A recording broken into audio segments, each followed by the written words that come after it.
Tonight on the Worldview Report, a grand jury indicts James Comey. Could this be the beginning of something big? The government of the UK is requiring every worker, adult, to have a new government-issued digital ID card. And it's all being done under the guise of cracking down on illegal immigration. President Trump says he will not allow Israel to annex the West Bank, Judea, and Samaria. Secretary of Defense Pete Hegseth, he orders a meeting with top military leaders from around the world to gather on very short notice. The chairman and co-founder of one of the world's most powerful tech companies claims that regulating AI could hasten the coming of the Antichrist. And Russia's top diplomat tells the G20 leaders that NATO has basically declared war on his country. All these stories and more as the Worldview Report begins right now.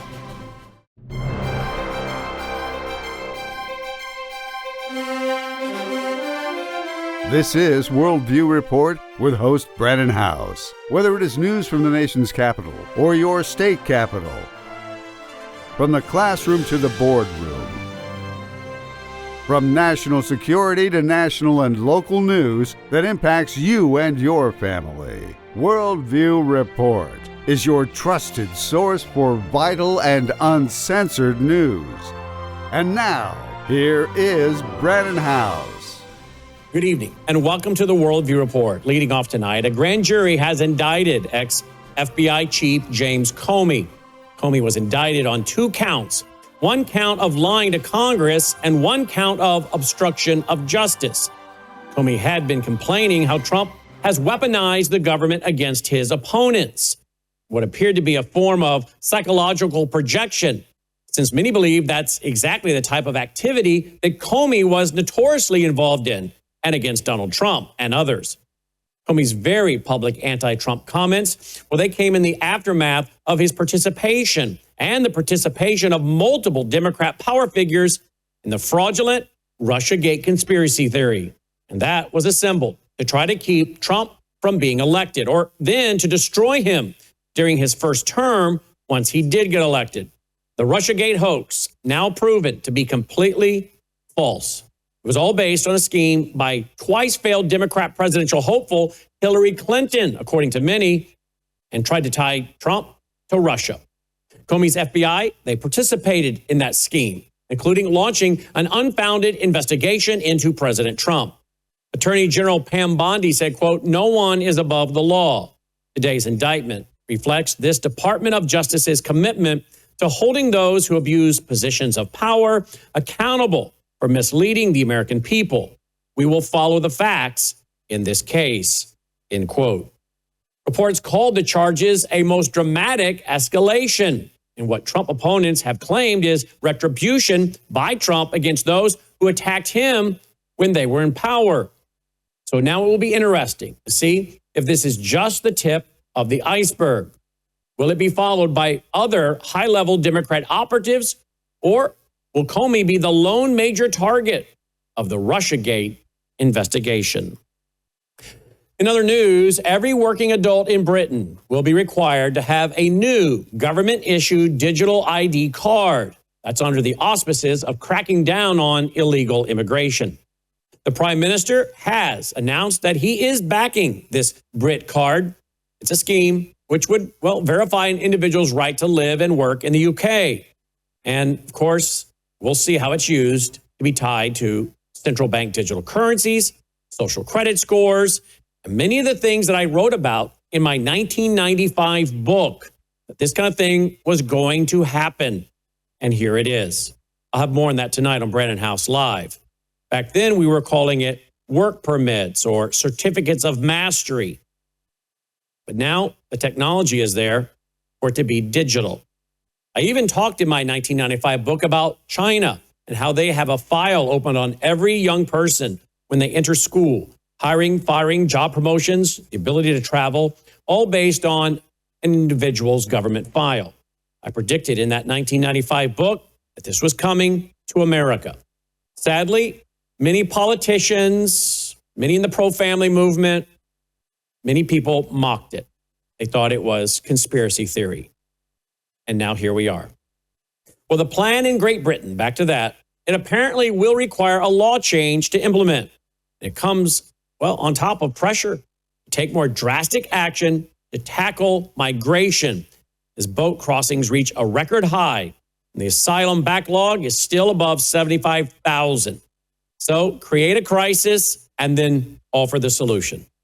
The political pressure on the UK Prime Minister Stormer, well, it was exacerbated by the recent surging in the polls of the ultra-conservative Reform UK Party.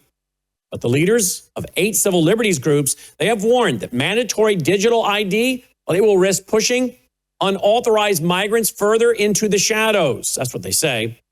But of course, the real danger is the complete lack of privacy for all citizens, not just migrants. Earlier this year, the government began looking at proposals for some form of digital ID for adults in Britain, with a view that it could help to tackle illegal migrants who are working in the black economy. They've looked to examples such as Estonia, which uses a mandatory digitized ID card system. All of this is in complete compliance with the UN agenda known as 2030, formerly known as Agenda 21, their Sustainable Development Goal, particularly 16.9, which calls for birth registration and digitized ID of all citizens worldwide.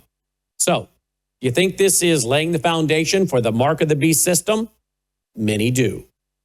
President Trump said on Thursday he would not allow Israel to annex the West Bank, which is Judea and Samaria, telling the reporters that he has spoken to the Israeli Prime Minister Benjamin Netanyahu about the issue. Of course, Benjamin Netanyahu spoke today before the United Nations. More on that tonight on Brannon Howse Live. But President Trump said, quote, "I will not allow Israel to annex the West Bank. Nope, I will not allow it. It's not going to happen," end quote. That was following reporting that Trump told Arab and Muslim leaders at the United Nations earlier this week about his stance on the West Bank.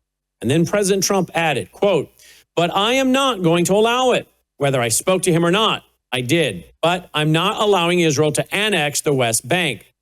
There's been enough. It's time to stop now, okay?" End quote.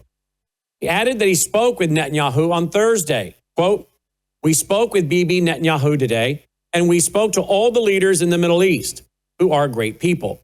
And we're getting pretty close to having a deal on Gaza and maybe even peace," end quote. Earlier on Thursday, Trump indicated while meeting with Turkish President Erdogan that he thinks an agreement to end the war in Gaza is close because of the progress from his meetings at the United Nations. Multiple news outlets are reporting that Secretary of Defense Pete Hegseth has ordered a highly unusual meeting with top military leaders from around the world. He's asking them to gather on very short notice. The meeting is slated to take place at Quantico in Virginia next Tuesday, per the Washington Post. The meeting of the officials, it was confirmed by the Pentagon spokesman Sean Parnell, who said Hegseth will be addressing his senior military leaders early next week, but did not address additional details. That's what the outlet reported. Military members from around the world, they have been ordered to attend the meeting. That's what the outlet again reported. The order also comes as Hegseth, he's been looking to overhaul the operations of the Pentagon in order to align with President Donald Trump's policies and to bring back the historic name of the Department of Defense, which was named the Department of War up until 1947. The outlet reported that Trump and his administration and officials have been preparing a strategy that will make Homeland Defense a top priority after China has been identified as one of the country's top security concerns. Hegseth's order for the meeting applies to those senior officers who are at the rank of brigadier general and above, or the equivalent in the Navy. The meeting from Hegseth also comes just days after President Trump posted on Truth Social about Ukraine being in a position to win back all territory it has lost in the war with Russia. Trump did not say that there would be a direct U.S. involvement in the war and suggested there would only be EU support and financial support from NATO, which of course is controlled by the U.S. The chairman and co-founder of one of the world's most powerful tech companies, Peter Thiel, claims that regulating AI could threaten the coming of the Antichrist and hasten it. The bizarre turn of events has even made it into the mainstream media. The Wall Street Journal and the Times of London report that Thiel, the so-called conservative billionaire technocrat who co-founded Palantir, that's the data analytical group, and of course, don't forget about PayPal, he is said to have made the comments during a lecture delivered in San Francisco. Thiel, of course, is a donor to Donald Trump and the longtime mentor of J.D. Vance. And he said that he fears regulating technology like AI and scientific progress, well, it could risk courting the devil. That's according to the Wall Street Journal, which cited people who attended the event. Thiel, an investor in AI-driven defense and weapons development technology companies, is in the midst of delivering a sold-out series of lectures on the biblical Antichrist. Palantir said last week it would invest up to $1.5 billion in the UK, creating up to 350 jobs, all part of a package of announcements from U.S. technology companies, which coincided with Trump's state visit. The UK Ministry of Defense is expected to spend up to 750 million British pounds on Palantir's AI technology in return, which could help identify targets on the battlefield in any future war with Russia. Are you paying attention? This AI and these data centers, it's not just about AI and using it to replace employees or write a term paper or do your accounting for you or be your personal assistant. Folks, this is about setting up a global system for the economy, data tracking, social credit scores, 15-minute cities, and of course, what I think eventually will be the mark of the beast. But it's also apparently about using these powerful data centers for war, even tracking battlefield targets.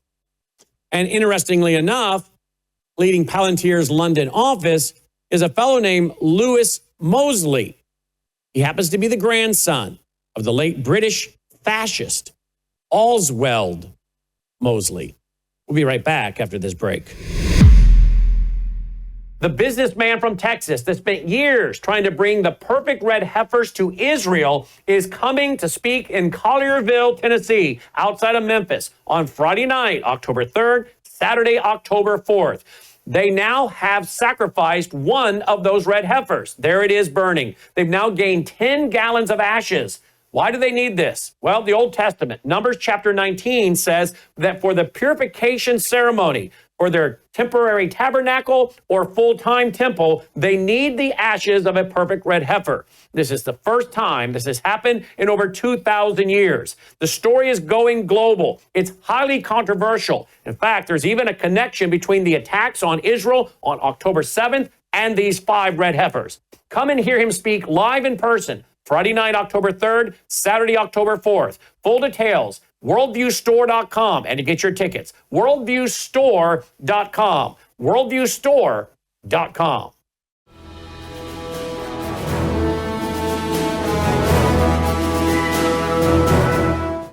Welcome back from the break. Thanks for being with us. Our national conference comes up 1 week from tonight. Hope you can join us.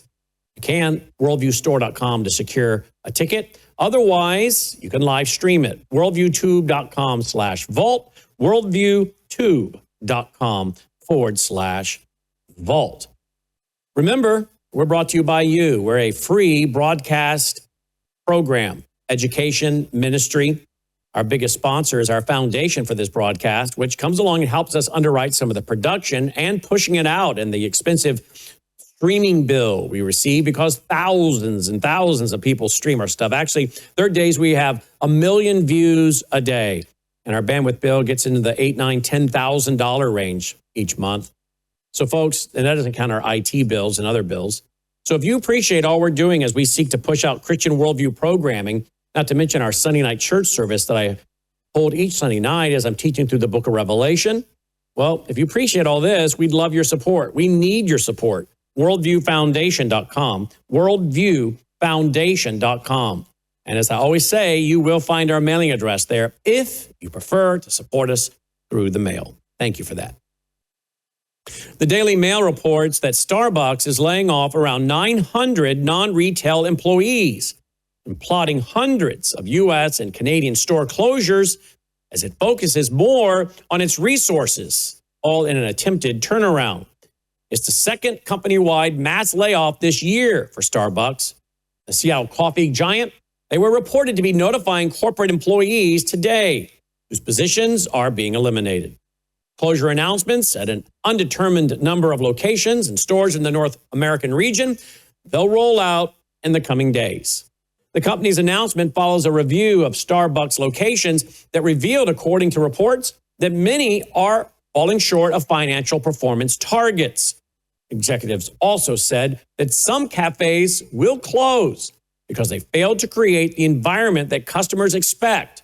That's according to a letter sent by Starbucks CEO Brian Niccol. That was on Thursday. The top boss has focused on making Starbucks and their cafes a nicer place to stay. Dining areas, they now feature printed newspapers, easier menu options, and hot coffee served in mugs.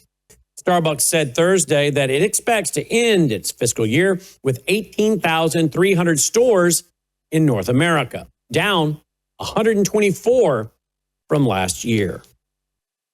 Senior Justice Department investigator Glenn Prager, he dropped a bombshell in recent whistleblower audio tapes released by James O'Keefe. Jeffrey Epstein was working with the CIA. That's what we're told from the undercover videotapes and audio released by James O'Keefe. It also was revealed that apparently Bill Clinton was on the plane when some things went down that shouldn't have gone down. Remember the plane, the Lolita Express? The O'Keefe Media Group on Wednesday released audio of Glenn Prager, reportedly, discussing the DOJ's investigation into Jeffrey Epstein. Prager, he did serve as an inspector overseeing sensitive investigations involving the FBI, DEA, Bureau of Prisons, U.S. Marshals Service, ATF, and U.S. Attorney's offices. Prager was overheard by what O'Keefe calls a citizen journalist at a Phoenix airport on September 8th, 2025. And he apparently was dropping Epstein bombshells. Quote, "I've seen all the itineraries. I've interviewed all the victims. There's never been an instance where Trump was on a plane with these kids and the rapes occurred. But that can't be said for Clinton, and it can't be said for others," end quote. That's what Prager was overheard reportedly saying, adding that, quote, "While the Clintons were on the plane, while Bill Clinton was on the plane, there were rapes that occurred. They, the DOJ, didn't want to go after him, Epstein, because he's an asset for the United States and Israel," end quote. That's what he supposedly added. Again, we can't verify any of this. It's, again, a report that's been put out in the press. It's been seen by millions on X alone. We're simply reporting the news. And if we get a statement by Bill Clinton or anybody else related to this, we'll gladly air their side of the story. Now, apparently, Glenn Prager said that Epstein was CIA. He reportedly added, quote, "It's not talked about yet, but it's soon to come out that he, Epstein, was a CIA informant," end quote. O'Keefe, as we said, posted this to X and this as well. Quote, "Senior DOJ Epstein investigator reveals Epstein was CIA. Confirms rapes occurred while Bill Clinton was on the plane," end quote. It's not talked about yet, but it's soon come out that he was a CIA informant. He was a CIA. He was a CIA. I think he's protecting a lot of other people. He's not protecting himself because there's nothing there, but he's protecting a lot of people. Because Trump's now saying it's a hoax of the case, like a hoax or something. I'm like, come on, you know it's not a hoax. He's been on the plane, many times. Mm-hmm. It's just he was never on the plane with the kids. I've seen the itineraries and I've interviewed all the victims. There's never been an instance where Trump was on a plane with these kids and a rape occurred. But that can't be said for Clinton, and it can't be said for others. While the Clintons were on the plane, while Bill Clinton was on the plane, there were rapes that occurred. Overheard at Phoenix Airport on September 8th, 2025, a senior Justice Department investigator who personally worked on the Epstein case tells all. Glenn Prager, who has reviewed Epstein itineraries and has interviewed Epstein's victims, drops a bombshell. He says that the DOJ did not want to go after Epstein because he's a CIA asset, that the evidence from his investigation confirms that Bill Clinton was present for alleged rapes on the Lolita Express, and that President Trump was not present for the rapes that Glenn Prager investigated, but that he is protecting a lot of other people that were. How about this whole Epstein thing that's like going down? So I worked on that case. I used to interview all the victims, and then my picture was 20 to 30 victims, in Palm Beach that I was interviewing and dealing with and stuff like that. And then we would go ready to go to trial, and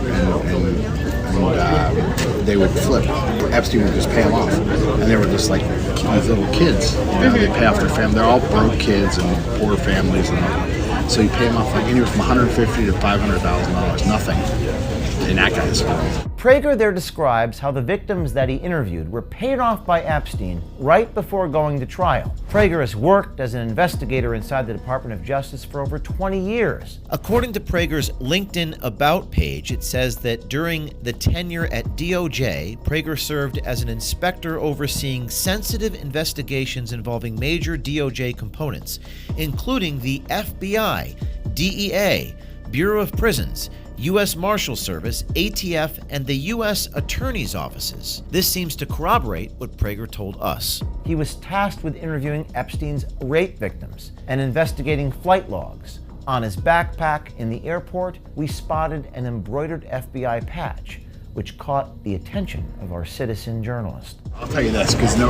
it's not talked about yet, but it'll soon come out that he was a CIA informant. He was a CIA informant. He wasn't a CIA. Although many have suspected it to be the case, this is the first time a Department of Justice official has confirmed that Epstein worked for the CIA and is a foreign asset. So DOJ was settling a case, and they were just letting him, do house arrest and they minimized his arrest.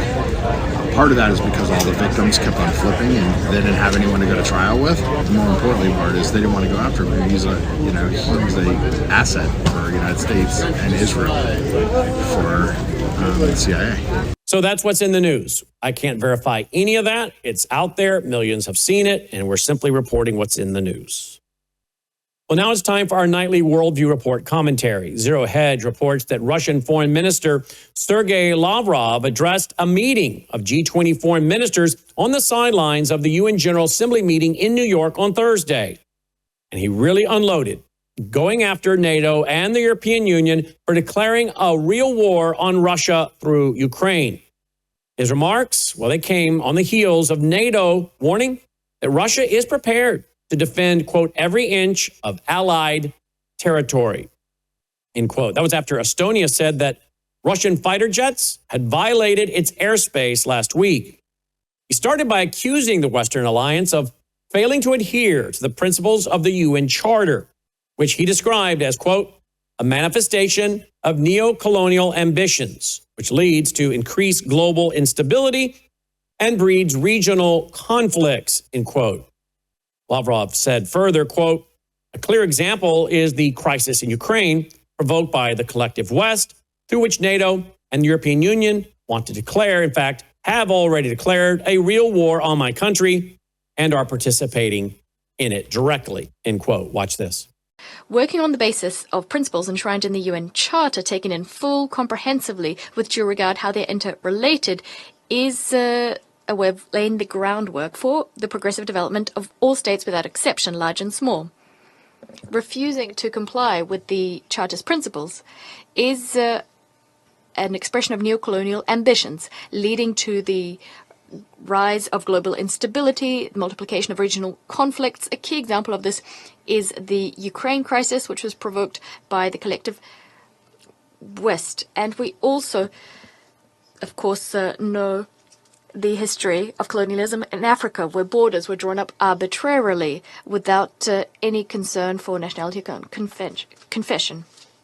And back to Ukraine, NATO and the EU have basically declared war on my country and are partaking it directly. In a dire warning, both NATO and EU officials, they've indicated that shooting Russian planes out of the sky is an option, and that's on the tab if there are any further breaches of European airspace. We have an interview exchange between CNN's chief warmongering correspondent, that's what I believe she is, Christine Amanpour, and EU Commission President Ursula. She serves as a perfect example, I think, of why NATO countries in Eastern Europe and the Baltics are now hyping recent Russian drone incursions into European airspace. Listen to this exchange. Turkey did it 10 years ago. Yep. And didn't suffer consequences necessarily. No, and it's a principle of NATO and Article 5. So what's taken you so long? I know you're not NATO, but what's taken the world so long? Because Russia has been really testing for such a long time. Is it time now to punch back in the nose? Russia is testing on all fields. I mean, that's a hybrid war that we experience since many, many years, that Russia is leading against the democracies of the European Union and others. And therefore, we fight back on all the different fields. And as I said, it's a decision of NATO, but I would be very clear, you don't touch our territory. And you were a former defense minister, I remember when we first met, for Germany. Well, there you have it. Apparently, it's all about democracy, right? And the EU, well, they're such a paragon of democracy, aren't they?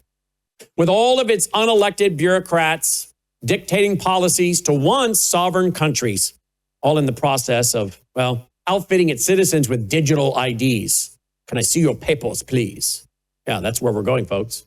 So we can look at this through the fraudulent lens of democracy versus authoritarianism, or we can look at the real issue, which is a battle for scarce resources. Oil, gas, gold, uranium, rare earth minerals. You see, Russia is loaded with them, folks. Europe wants them. They can't get their hands on them as long as Putin is in charge of the Kremlin. That's, I think, what this is really all about. Remember those ledgers, tokenization of assets that countries are after? It's no longer a debt-based society, but we're going to a reset, which will be based on assets, from a debt-based system to an asset-based system.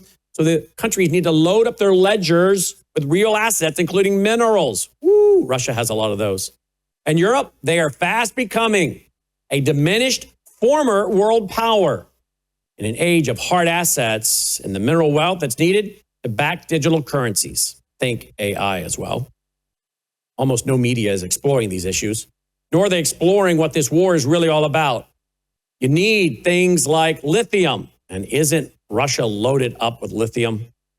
If you're a politician in Washington, London, Paris, or Berlin, and you want war with Russia, well, at least defend it in honest terms. Maybe more people would get on board. I don't know. Just tell them the truth.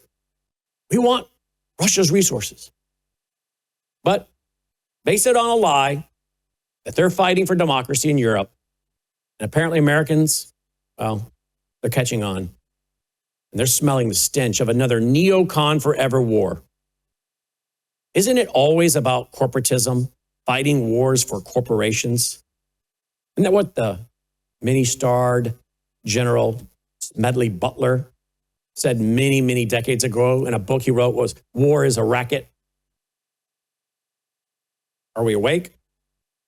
What are you going to do when World War III breaks out and they want to draft your son or daughter? Zero Hedge notes that there is a new dangerous drive to confront Russia, the outcome of which the neocons apparently haven't thought through.